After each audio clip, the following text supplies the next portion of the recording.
बुद्ध के जीवन के दो सर्वाधिक महत्वपूर्ण भोजन संबोध ज्ञान प्राप्ति से पूर्व का भोजन मधुपायास दूध चावल और मधु से बना खीर था जिसे सुजाता ने अर्पित किया। ये भोजन था जिसने सोपादिशेष निब्बान था शेष पंच स्कंदों के रहते हुए प्राप्त निर्वाण की प्राप्ति में सहायक भूमिका निभाई।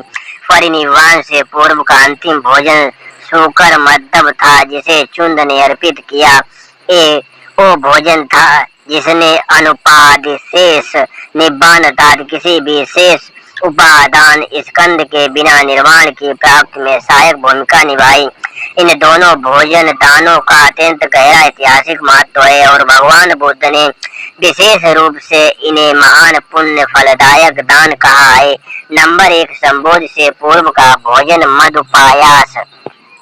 दाता सुजाता सेनानी गांव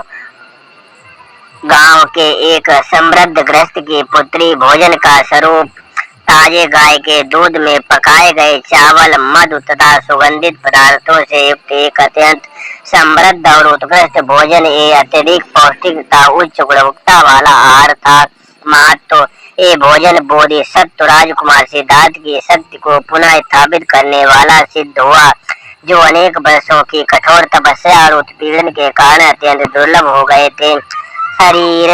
शारीरिक स्वास्थ्य पुनः प्राप्त होने पर वे मध्यम मार्ग का अनुसरण कर सके और पूर्ण रूप से ध्यान साधना में प्रवृत्त हुए जिसके परिणाम स्वरूप उन्होंने सम्यक संबुद्धत्व प्राप्त किया।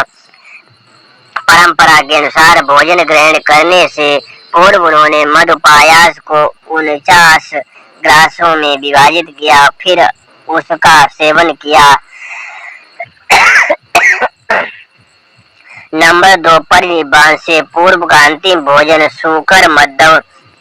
दाता चुंद पावा नगर के एक सुवर्णकार कर्मकार का पुत्र भोजन का स्वरूप प्राचीन शब्द सूकर मद्दव की विद्वानों ने मुख्यतः 3 प्रकार से व्याख्या की है। अत्यंत कोमल और विशेष रूप से तैयार किया गया सूकर मांस, गाय के दूध में पकाया गया कोमल नवधान्य नया चावल, वन में मिलने वाला एक विशेष प्रकार का मशरूम जिसे विशिष्ट विधि से तैयार किया गया हो।